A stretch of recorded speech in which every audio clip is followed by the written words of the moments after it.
So good morning, everyone. Welcome here in this session. We're very glad to have you all, although we cannot see you one by one at this point, but I hope you will find this session pretty helpful for especially addressing the challenge of cardiogenomics. And if you followed the previous session before the plenary session, you probably noticed that the innovation part of the European Innovation Council is the presence of the program managers to guide specific innovation, specific areas. So I'm very glad to welcome today Iordanis Arzimanoglou, which has a 30-year postdoctoral international career. Since June 2020, he has been the program manager for health and biotechnology at the European Innovation Council, and he is responsible for developing visions for technological and innovation breakthroughs. Iordanis has previously worked as an European Innovation Council coach and senior advisor to genomic and genetic small and medium-sized enterprises, and he was chief executive officer at the Aarhus Biotech Cluster Company and associate professor in the Department of Biomedicine in Aarhus University in the past, while also previously holding many other positions in the US. I welcome Iordanis. I give the floor to go a bit deeper in the cardiogenomic challenge and wish you all a good session. Thank you. Thank you for the introduction, Ioannis, and good morning to everybody. Welcome, warm welcome. Let me see if you can see my screen. I hope you can see it now. So what I'll be talking today is about our Pathfinder Challenge called Focusing on Cardiogenomics. And I'll walk you through what you see in this table of contents. First of all, what is the scope of the challenge, the specific objectives, some background information, although background can of course be endless, but selected background information to support this challenge, some of the expected outcomes, things that we would like to see developing as a result of this challenge. You have heard this morning also a bit about the challenge and the portfolio considerations. I will expand to that and share with you how we're thinking about the portfolio considerations and how with the portfolio considerations we're building the challenge portfolio, and what is the rationale behind establishing a portfolio, how we select the proposals to establish the portfolio. It's also for us, we are now in full operation for 1 year, so there are many things that we learn and we improve along the way. And I think that this is a very good timing in sharing this information with you. First of all, what is the scope of this challenge? I would start by the, let's say, definition, could be something else, but the definition of the application of advanced genomics and genetics in cardiology is what I would call as cardiogenomics. Is a separate field, but at the same time, fully attached to both cardiology and to both genomic analysis. And why we need this field? We need this field exactly because we still have a lot of really things that we need to cover. We don't know a lot of information to improve the treatment, the diagnosis, and the treatment of cardiovascular diseases. All that to have a better patient outcome. So there is a need to combine genetic testing, targeted genetic testing with clinical phenotypes in order to improve the clinical management. No doubt about that. There is also a need to have all these informative biomarkers that will tell us who is more likely at risk at earlier years. So apply whatever can be applied for the better future development of the cardiovascular disease, the prevention, not the prevention, but definitely, to prolong or to take all the measures that are necessary, depending on what we know, of course, and what we can do with regards to different clinical indications. There is another reason that is in support of our challenge, and this is it, that although the Commission has announced many calls in different health areas, you can see here a number of 48 that might be higher than that. Mental health, obesity, focusing pandemics, and cancer, of course, many calls. There is a relative shortage of calls focusing on cardiovascular diseases. And this is not me saying that, but it's the chair of the European Society of Cardiology. And of course, The European Society of Cardiology is expecting to see calls focusing on cardiovascular disease, and in particular on basic research and translational clinical research that would give what we are now missing in order to improve the treatment and the prognosis of the patients with cardiovascular disease. It has to do, in their own understanding, a lot with how you use the data to improve, to really for the benefit of new solutions that can come up in this field. So there is a real shortage of cold or focused cold in cardiovascular disease. As per the specific objectives, work has been done. The work has been done also with the genome-wide association studies of genomics, but they haven't really delivered what we have anticipated, what was expected. I have an example here from a study of 25,000 healthy US women. And when later on that was associated with those that developed major cardiovascular disease like myocardial infarction or stroke, we didn't really learn a lot. We didn't really make ourselves more informed about what is happening. So it is because exactly there are other genes and there are other factors that they play a role in the development of these complex diseases. So this is exactly what also prompted us to issue a call that is focused on new or single gene variants with what we call high biological significance, or other key molecules that could be associated, not just correlated with cardiovascular diseases. All that to help in the end the clinician, all that to guide the clinician in clinical management or monitoring of this cardiovascular disease. So this is very important, and it's a major specific objective to identify those variants of, or confirm other variants currently of unknown significance. This is a very big problem, known to the clinical geneticists and also known, of course, to cardiologists that they want to have this information. Either identify new or confirm those that are currently unknown, which of those have a real pathogenic effect and which are not really benign, or they're not harmful variants.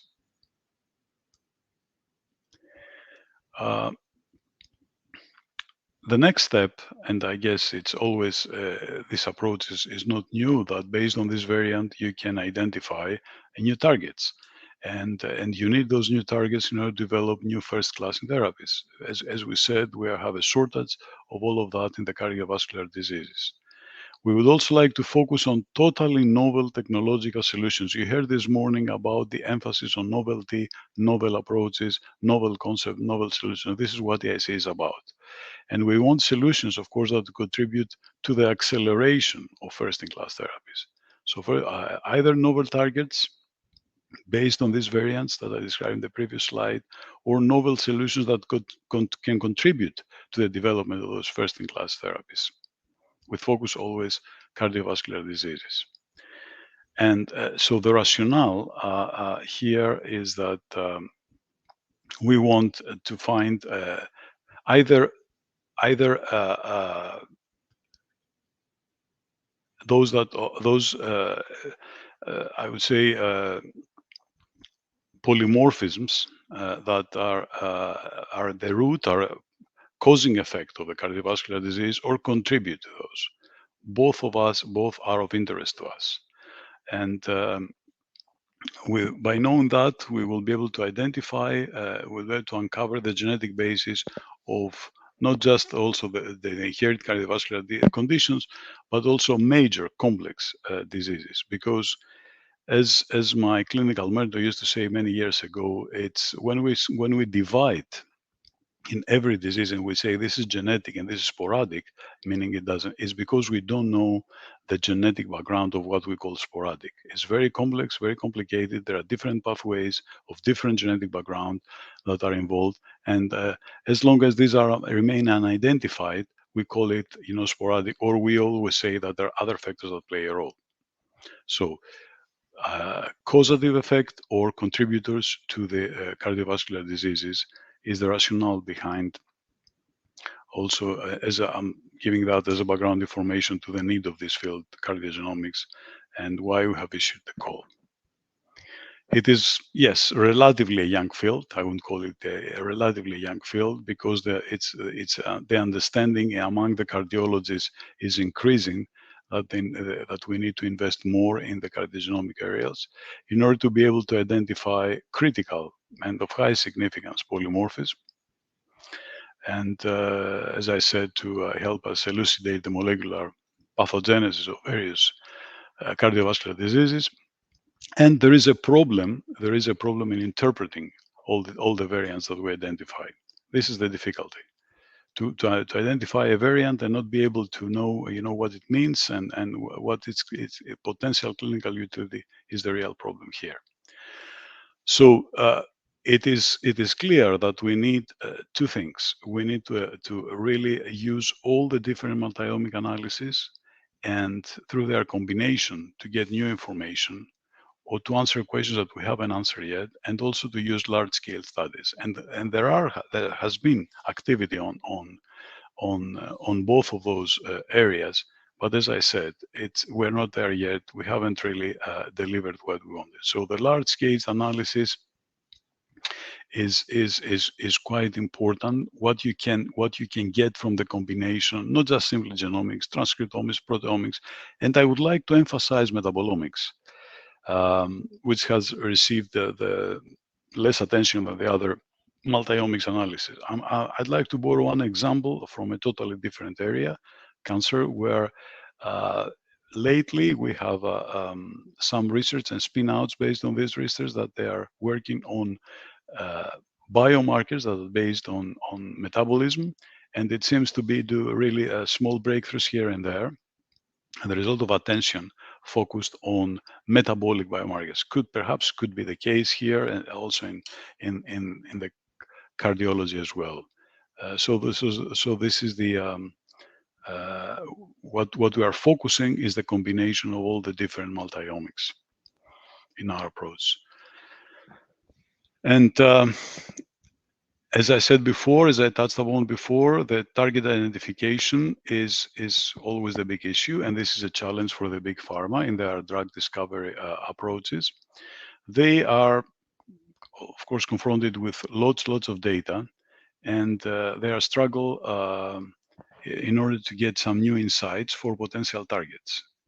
So, although there is a lot of work done, there is analysis of this data.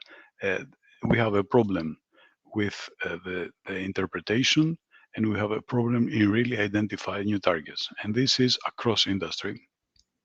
And this is why we have this call at the Pathfinder level, because we need some breakthroughs there, or we need to open new avenues, new research lines that would help us in the future leverage from that field. It is, but there are not only problems. There are, of course, positive elements that we need to see, and of course, more positive results will come in the future. One of the things that we have realized is that this genomic interpretation is something that has to happen in the very beginning. The earlier that you can be successful in that, the earlier that you can have this information, the better it is for the identification of new targets. It is increasingly understood that it's gonna take less time, and it's gonna be a new target of lower risk if you can achieve this interpretation in the very beginning. So the goal is, of course, to combine the sequencing data and that with what you have as a clinical, like all the information that you have from the electronic records, from the medical records, of course.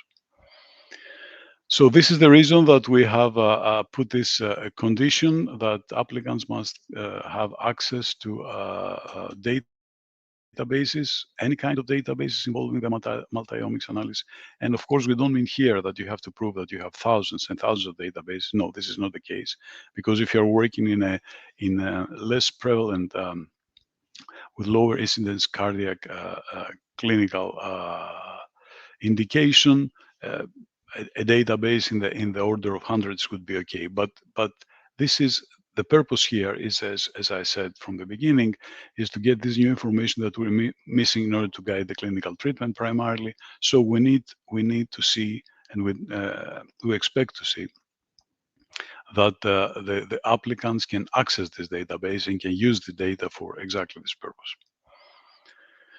And of course, moving now to the outcomes from this challenge, any pathogenic mutations, any pathogenic variants, it's one step forward. Any of those molecular alterations that are associated with the cause or the progression of the disease is expected to have in the future a substantive impact on the practice of cardiology. And if one would ask how I would envisage the future in the cardiac clinic, there was going to be a lot of targeted DNA sequencing. This is not me saying that. There are also many people in the field. We are moving towards that direction, but we're actually right now in its infancy. So more and more targeted DNA sequencing would be to identify the pathogenic mutations is expected to become clinical routine in the cardiovascular clinics in the next years.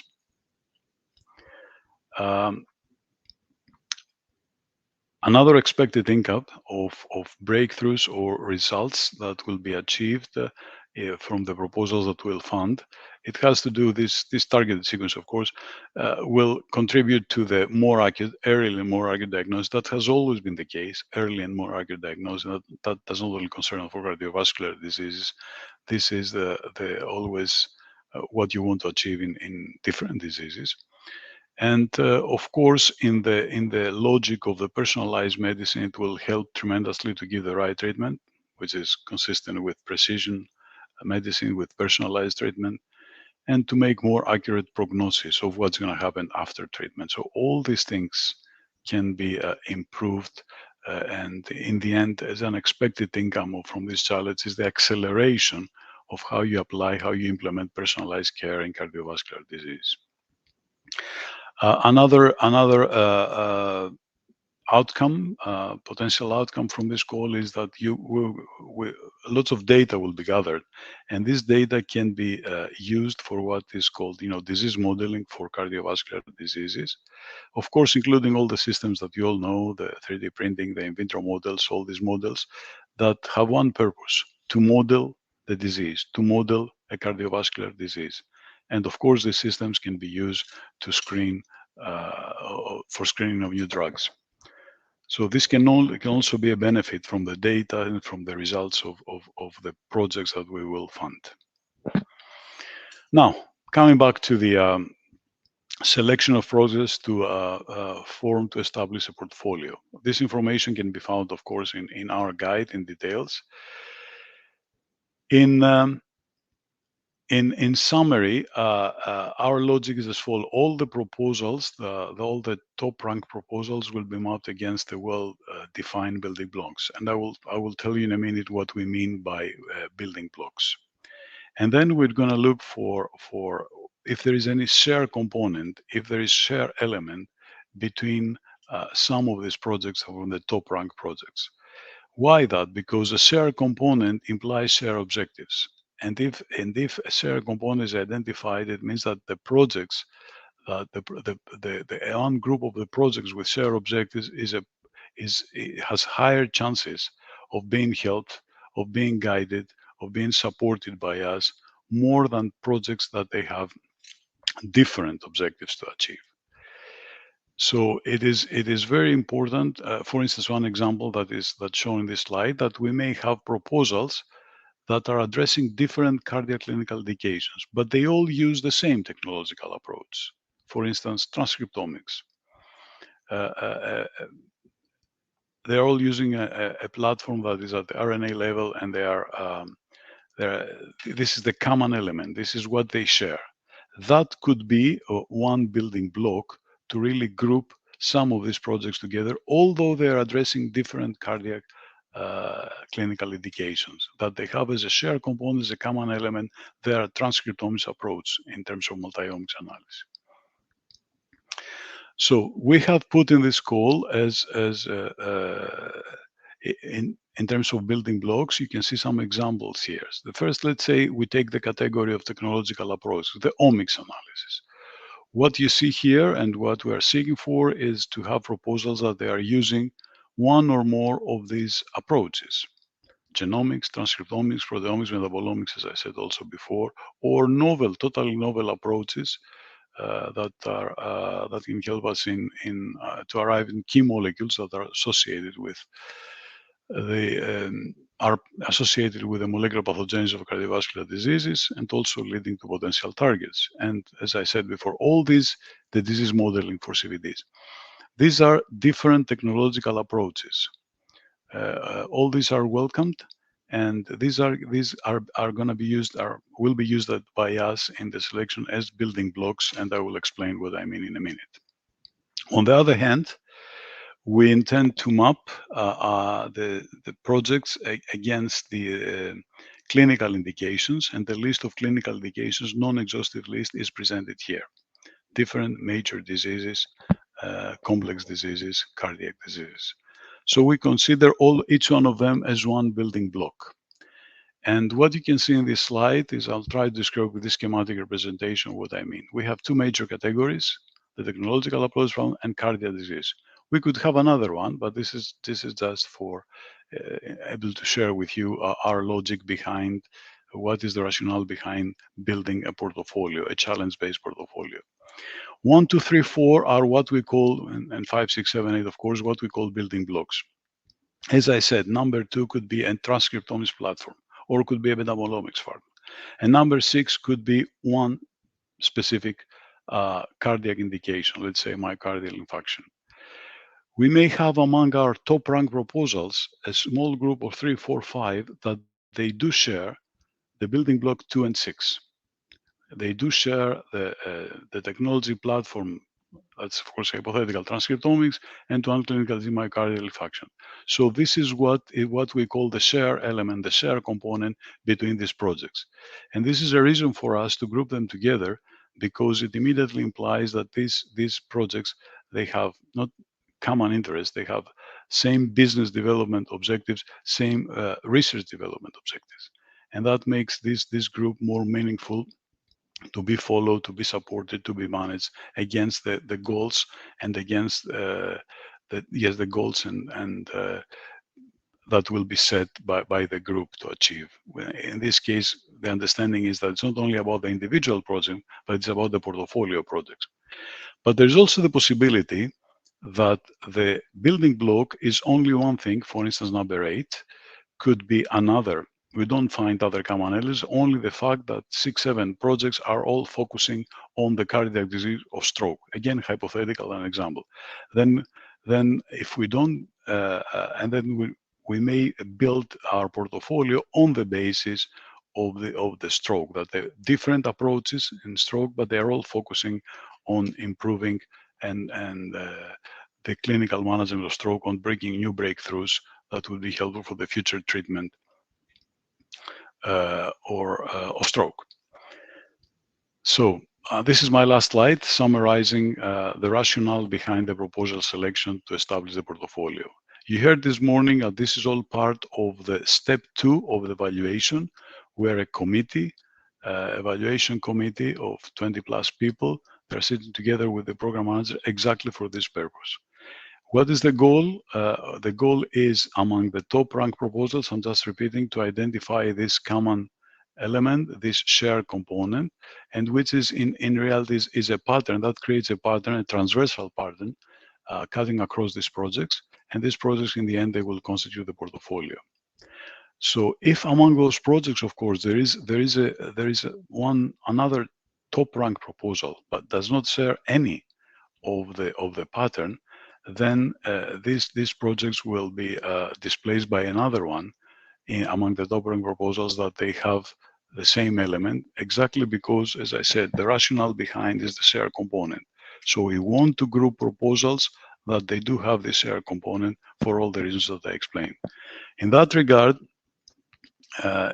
that's why we have a challenge-based call, a challenge call here that differs from the open call, and the funding list of the projects has to be based on the logic of the share component and can differ, of course, from the ranking list before we go to step 2, where we apply the portfolio considerations. I'd like to stop here. Thank you and I'm happy to answer any questions. Thank you very much, Iordanis, for this very elucidative and very detailed presentation. We have already several questions, so I will. They are already also rated according to how many participants have voted for this. So I will start with the first question from Justinas Maculaitis.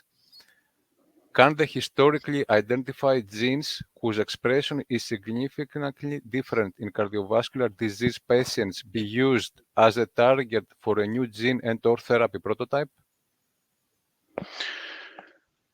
As I said, we want to use existing information, and those that have been associated, not just correlated, of course they can be useful, and of course you can use them to identify new. But I talked about contributors, and I talked about those that have a more causative effect. Yes, there is no restriction not to use that. Thank you, Iordanis. The second question. Is the chance of being funded larger if you incorporate as many building blocks as possible into one project, or is it better to maintain project focus? That is a very good question, and because of course, in terms of eligibility, when we describe the different building blocks, either at the technology platform level or at the cardiac disease level, it means that one can apply only for one or more. It doesn't.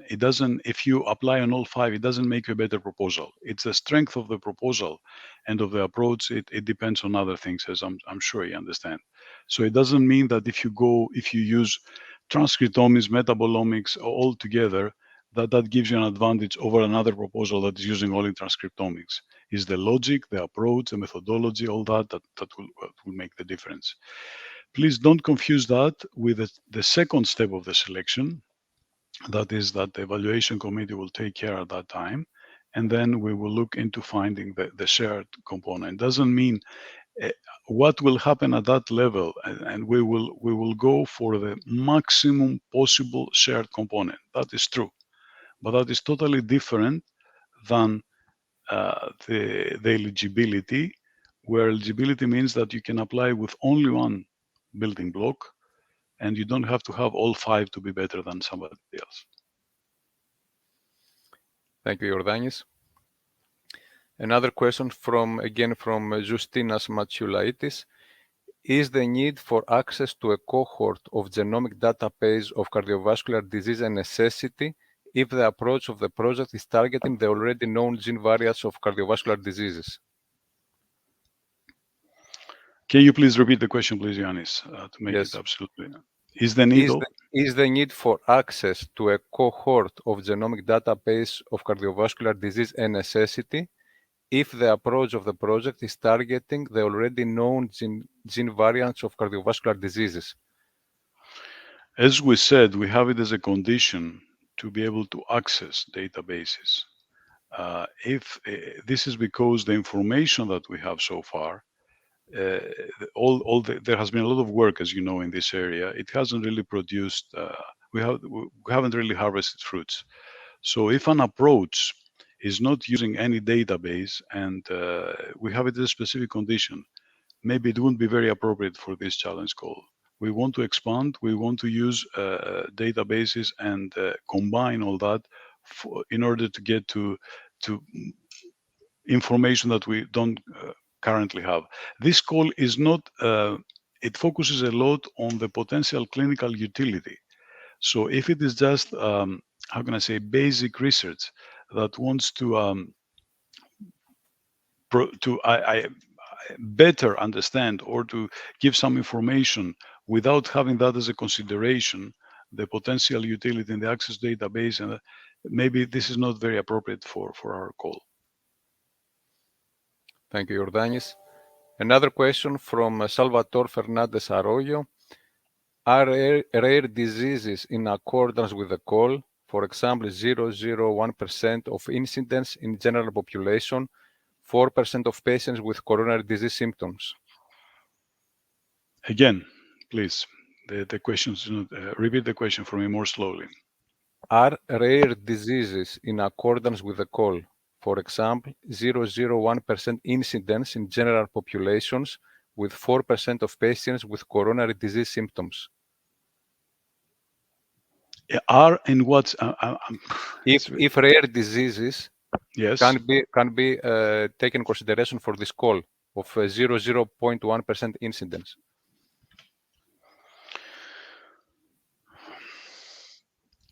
It's very difficult. Yes, it can. I mean, I would say it can. It's very very low. But how can I say? I wouldn't approach it with that definition, but that wouldn't be a reason not to apply for that. We are talking about a very small subset of patients. That's my understanding. In plain English, we are talking about a very. This is not something that restricts you from applying, but is understandable. But in terms of outcome, if we're talking about such a rare disease with very, that concerns how can I say, a very, very small number of course, it's when there is a specific way versus some other proposal, the other proposal would be favored. If we are talking about such a rare, super rare indication. Thank you, Iordanis. The next question, would the identification, validation of genetic modifiers for a certain group of cardiovascular diseases fit the scope? It would. Thank you. Next question from Justinas Matulaitis. Would the targeting of known cardiovascular disease-specific cytokines and growth factors with cell therapy prototype, engineered or non-engineered, be eligible for funding?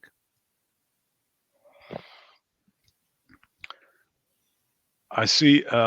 When I showed my slides that totally novel approaches also when I presented the technological platforms that we want to involve. Also, this one with the genetic engineering, of course, it goes to that direction. So I think as long as the criteria that we described before and applies, it would as well. Thank you, Iordanis. Next question. It seems that the call is less about the development of a technology device, but more about generation of biological information to deliver improved treatment or counseling. Is that correct? This is absolutely correct. The call is not about any device. The call is about using and producing new data, using databases, combining data, and is not only about data.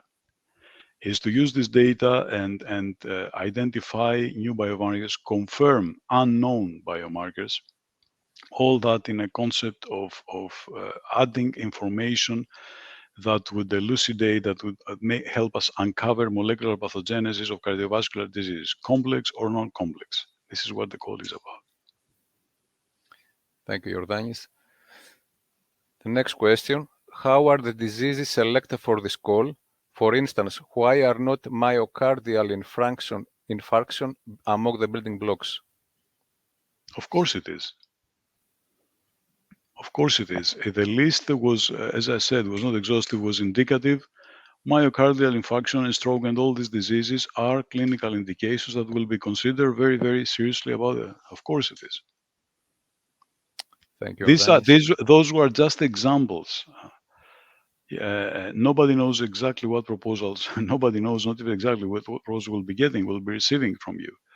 But the call is clear, in my view, that it addresses all complex cardiovascular diseases. So each one of those can be used as a building block. Thank you, Iordanis. Next question from Matilde Varet. Can the call include projects to build a database with already identified patients clinically? For example, DNA and plasma will be collected for Omix analysis. We want to access new databases. We want to use databases. So I'm not sure I follow what is the problem here, but I don't see any restriction or any constraint around that. Thank you, Iordanis. Next question. Regarding the portfolio, is it created amongst the best projects or the entire pool? can a bad proposal pass if the fit is perfect? Thank you for this question too. The portfolio is created, of course, only from those proposals that are above the threshold, as we say. Those proposals have been evaluated by external, by remote evaluation as meeting the threshold of all criteria. And then when we start using the portfolio considerations of the at the second step of evaluation, the committee of, as I said, of the experts, we will start looking at the proposals that are top ranked. This makes sense because these proposals have been ranked as top in terms of science, in terms of excellence, and we're trying to identify what I describe as the transversal pattern that cuts across. We try to see if shared components are among the top ranked proposals again, and definitely, of course, above the threshold. Thank you, Iordanis. Next question from Rita Rosa. Can a cohort of cardiovascular disease patients that are being followed in hospital be considered a database eligible for this call? The patient cannot be considered as a database, but if these patients have already, if the clinics have gathered data on these patients, this is what we want. It totally depends on the clinics and what has been collected. The more information on different biomarkers on different from these patients, the better it is. Again, this touches upon the scope of this project. To have just a medical record of those patients is not enough. You won't be able. So it has to be described in the proposal what information can be accessed, what biomarkers have been used and all that. It's just with a medical record, just with a clinical symptomatology, this it won't be helpful for our challenge. Thank you, Iordanis. And a bit continue, I think, to this question. Another one from Mathilde Varet. Does the database need to include already Omix results? It's not if it does, if it needs to. You take into consideration the existing Omix analysis, of course. Excuse me. Of course, and you want to expand on that. Thank you, Iordanis. Next question. Is the research on somatic mutations or variants associated with a specific type of cardiovascular disease eligible for funding?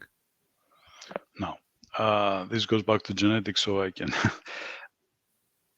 We have already several variants of what we call of unknown significance. So it is a goal of this proposal. It is a goal of this challenge, if we receive proposals that would propose for work that can tell us if variants of unknown significance we can have in the end their genomic interpretation. It is key. I said it in more than a couple of slides. Either new variants or variants which are known, have been listed, have been put in a databases of unknown significance. If there are approaches that can help us solve the mystery, if this is a pathogenic or benign or variant, this is what we need. Thank you, Iordanis. So we answered this. So the next question. It seems that using the building blocks approach increase competitivity and exclude unicorns projects. Is that correct? Absolutely not correct. What it means unicorn projects are excluded. Who knows what are the unicorn projects? And the unicorn has to do with evaluation of 1 billion and has nothing to do with criteria, scientific or portfolio considerations that we're putting into our call. Building blocks is a logic.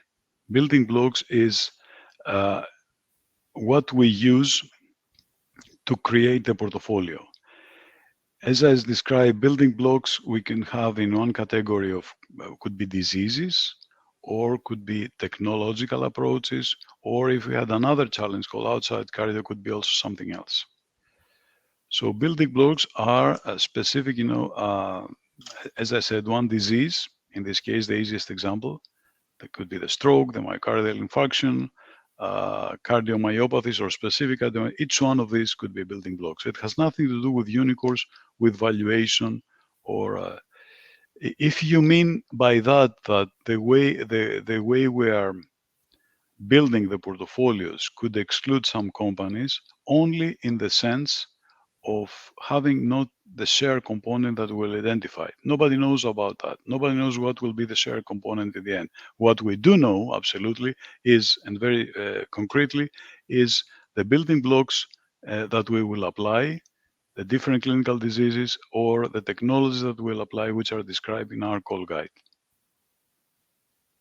Thank you, Iordanis. Continue to this question, another one. Suppose a project has passed to the second stage and is included in a block. Then all projects in that portfolio are required to collaborate among them? This has to do now with the implementation of what we call the portfolio and the activities. And part of that will be described also to a certain extent about the activities in the grant agreement for those that will be funded. We want to believe that the understanding will be such that these projects, in the end, they will want to collaborate between them. Not just collaborate, in some instances, I would call it even cooperate. Why is that? Because the share component, the portfolio, has already secured the common interest and the common goals for these projects. So it is to their advantage. It is for their benefit to sit together and listen to information that might be critical for their further development. This information might have to do with the market, with the regulation, with new trends, proprietary information that comes from different sources. This is why we have decided to, the EIC has decided to go for this challenge call. It's totally different than the open calls. The idea and the logic behind is that you increase the chances of successes for the individual projects on the basis of the portfolio. This common interest will make the difference for the portfolio as an entirety, but also for the individual project. Thank you, Iordanis. Next question. Is a project purely focused on animal research eligible? I think it's clear that we're talking about data that we need to have from cardiovascular diseases. So I would, well, that's a very tricky question. I would probably say no to this question. I mean, it's we need to have data that can be used that can be transferred to the clinic. So if I would say no, but I wouldn't be entirely, strong on that. I mean, it has to be seen on how much of this data is really can be impactful and can be meaningful for the purpose of the challenge. Thank you. Thanks. Just to complement also to this, depends, for example, if there is a model for cardiovascular disease or a development of drugs, could be this eligible based on an animal model? In that sense, yes, the chances make it eligible to use it for absolutely. We have seen recently also the zebrafish in cell gene therapies as developing quite, for instance.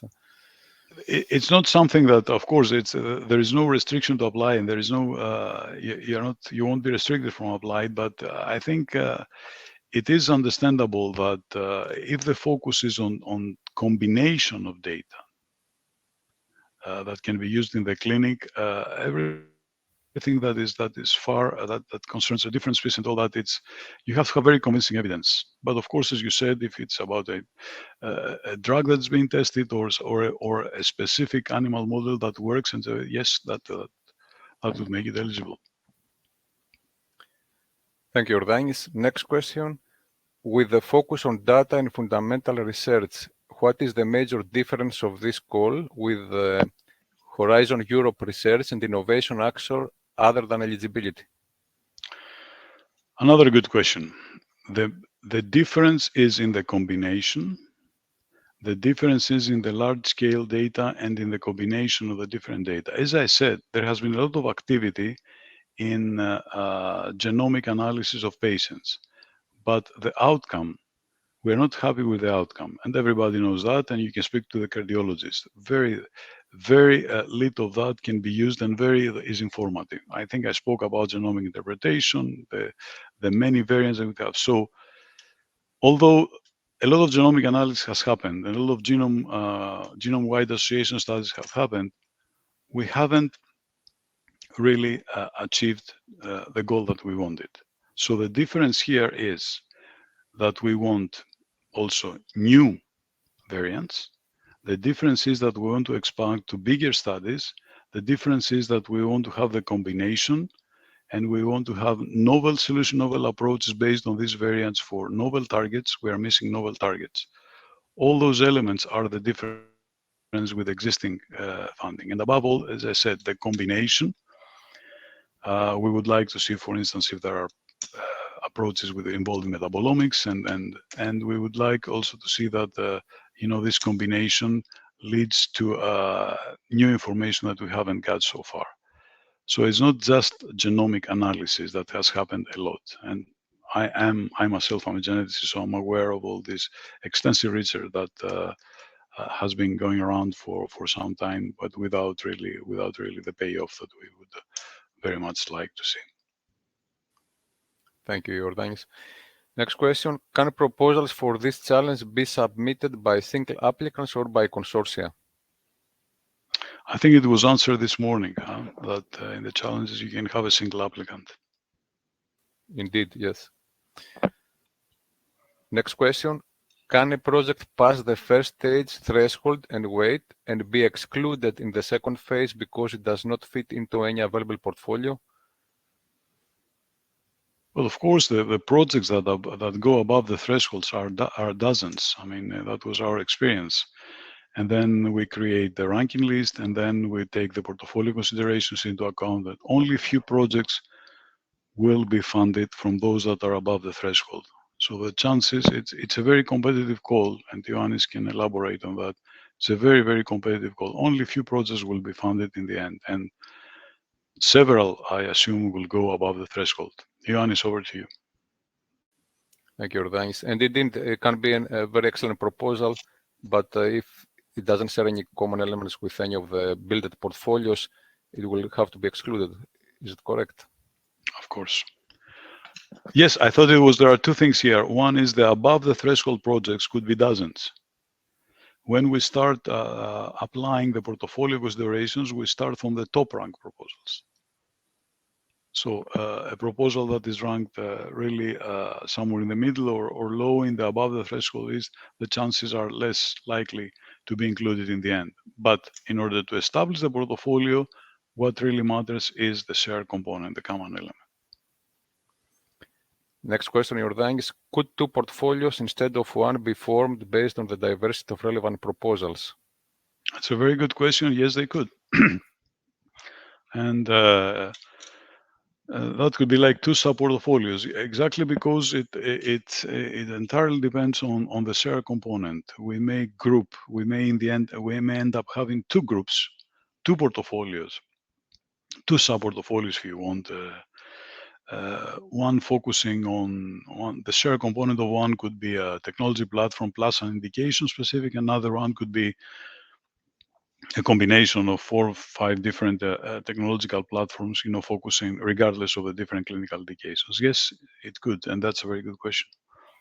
And of course, Iordanis, to complement to this, take in consideration the funded amount and the number of proposals that we can fund. Because you need to have also enough power within a portfolio to be able to drive common activities and common portfolio considerations. Next question. The call does not evaluate the curriculum or experience of the groups that lead or participate in it, does it? Ioannis, you want to answer that? This is part of the evaluation. This is part of course, it takes in consideration the experience and the curriculums, and also what is the publications of each group, etc. But this is part of the first stage when the experts evaluate and score the proposal according to the defined criteria.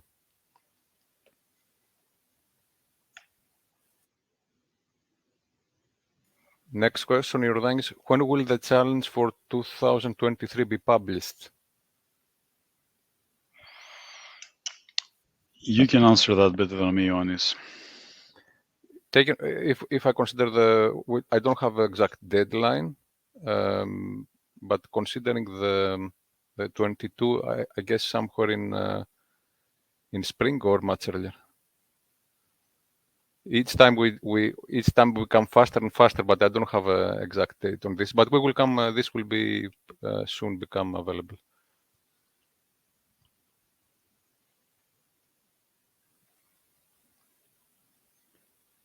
So I don't see any more questions. Should we give a few minutes in case anything else comes? We still have 9 minutes.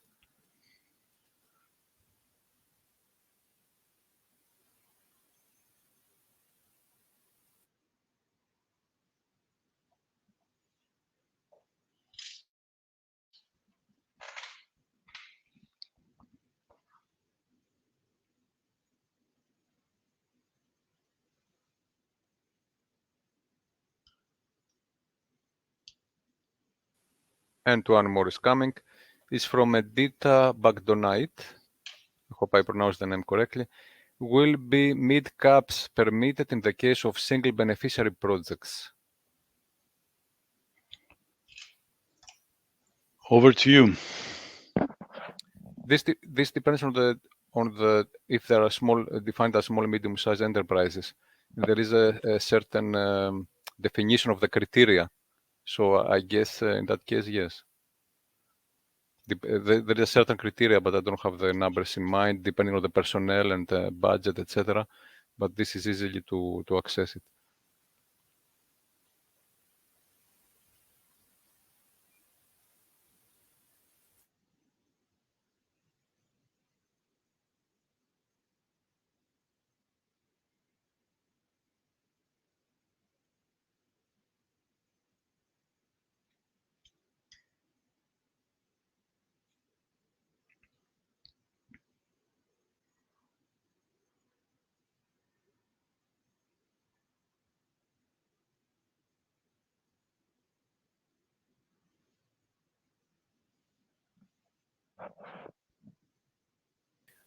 One more question, Iordanis. Two, actually. So first one, would support be given to generate new omics data, for example, whole exome sequencing, to supplement existing patient cohorts with existing omics data? Of course. This is clear. Absolutely. Next question, thank you. Does every topic has a defined budget? Are they equal? I guess this is not a question for this session, but more or less the funding is split equally. Ioannis, you want to add? I agree on this, Iordanis, yes. There are some final adjustments at the end, depending on the proposals funded, but there is an equal splitting, as you said. Yeah. I wish we could convince easily that this is a more important challenge than others, without any hard feelings, and take more money. That would be a great case, but we still go by splitting equally the funding that is provided.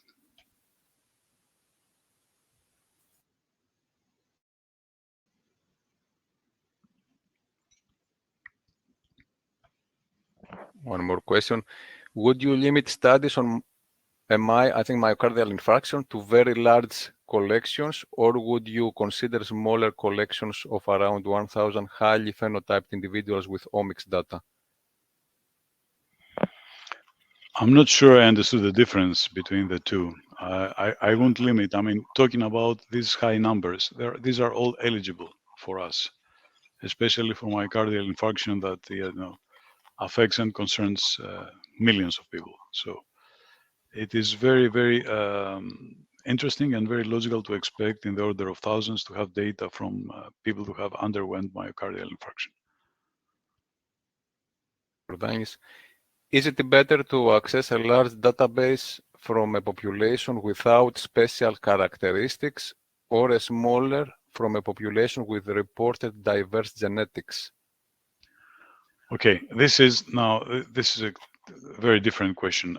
In the complex diseases, you're not concerned about the ethnic background or the when you approach, at least when you first approach. In the end, of course, we know as geneticists that the ethnic background plays a role. That different diseases are of higher prevalence in the Caucasian population or in the African population or different populations. But this is not something that should concern the applicant in this case.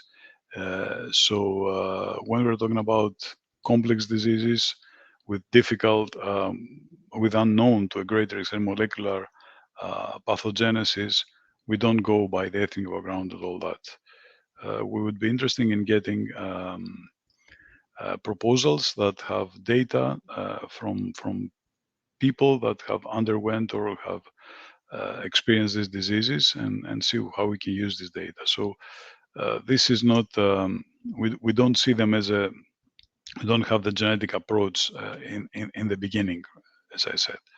We won't classify and say myocardial infarction for the Caucasian population or myocardial infarction for the African population.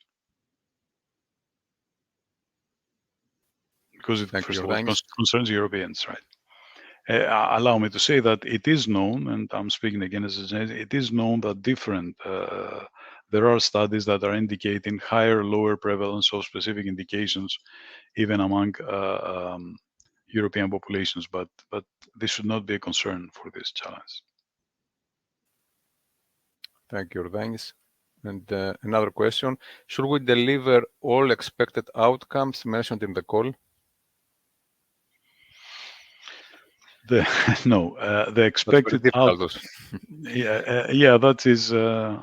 That would be how can I say, amazing accomplishment. The expected outcomes when they are presented are in the sense for all of you and all of us to understand how far the consequences, the advancements can go, and especially for the future in the era of precision medicine in cardiovascular diseases, how important it is to have new knowledge that can be developed, that can be translated to the clinic. This is when we say it is going to be a substantive impact in how we treat clinical diseases, and will be a substantive impact of how we implement and practice cardiology. Of course it will be.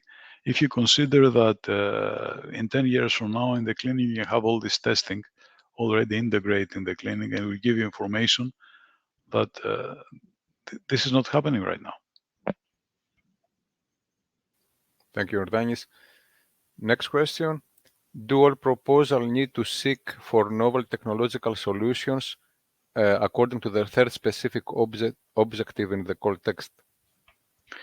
Novelty is at the heart of EIC philosophy, the novel approach, but it could be a novel technology or it could be a novel approach, a novel concept base. Both is what we need. Sometimes you don't have the breakthrough, but when we read your approach in the end, it adds to the current existing knowledge, the current existing state of advancement in the field. So you are not supposed to bring the new breakthrough technology, but you're supposed to have the novel element in your proposal in order to be competitive. Novelty is an element. Thank you, Iordanis. And one last question that I see. Was the portfolio approach used in last year's call, and can you say anything yet about whether it is working? Of course, and both of us can say that we experienced that. not only it is working, but we believe there is a lot that we also learned from that experience. We applied this shared component, and it makes a lot of sense. It makes a lot of sense because, as I said, it brings together, it allows you to group together projects that they have shared interests. It creates a group of projects that they can develop, they can collaborate actively, they can strategically position themselves better as opposed to being on their own.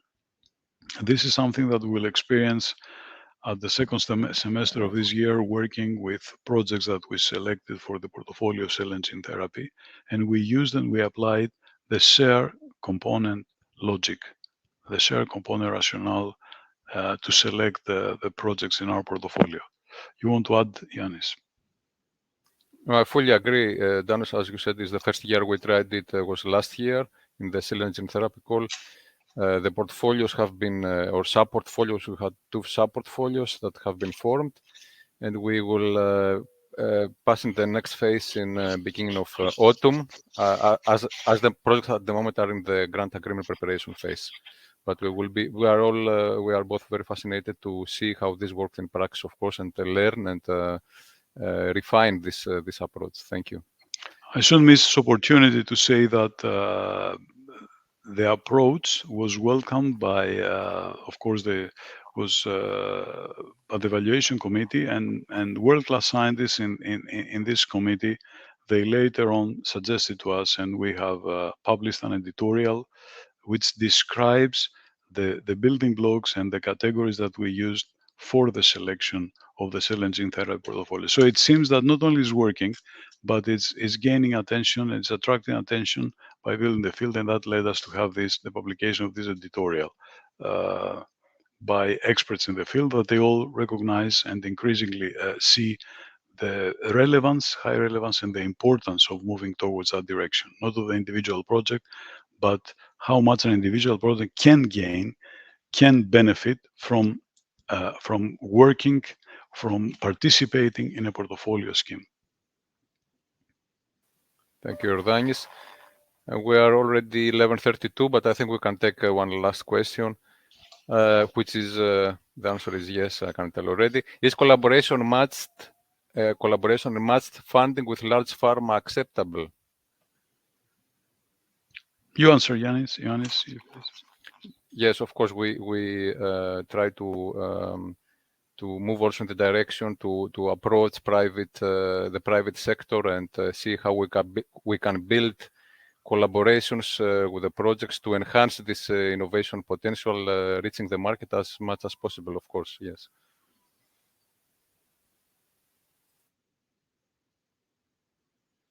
Should we take one more question, Danos, and then I think we switch maybe time. Is it better to fund a portfolio with 7 related proposals or 2 sub-portfolios, one with 5 and the other with 2? The portfolio with 2 doesn't make a lot of sense. I mean, everybody can see that. You need at least, I would say, 4 projects to start talking about a portfolio. That is the first, the quick answer. And it's not if it's better or by number. The strength is in the shared component. The answer to that would be if you look into what is shared between the projects.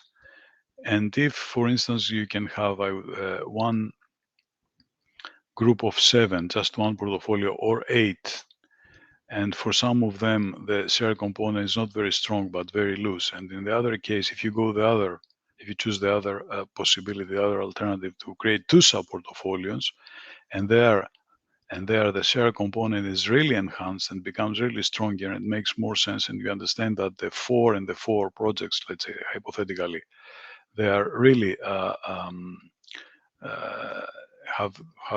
they really share objectives and elements, then it would makes you think towards that the significance of the latter is higher than the former. But with Thank you two, very much. two projects, you can't talk about portfolio. Thank you very much, Iordanis. And as I mentioned also before, this also is related to the funding and how many proposals we can fund in total. We have to take also the consideration of the maximum number of funded proposals that we can fund, which unfortunately is not as many as we would like to fund. Thank you. So we are approached already 11:35. Thank you all very much for these very, very nice discussions and these very good questions all along the way. I wish you good luck with your applications, and I hope to meet personally some of you as grant holders in the next months. Have a good time until then, and stay healthy. Thank you, Iordanis, for the moderation, for the talk. Pleasure. Thank you for that. Thank you for the opportunity.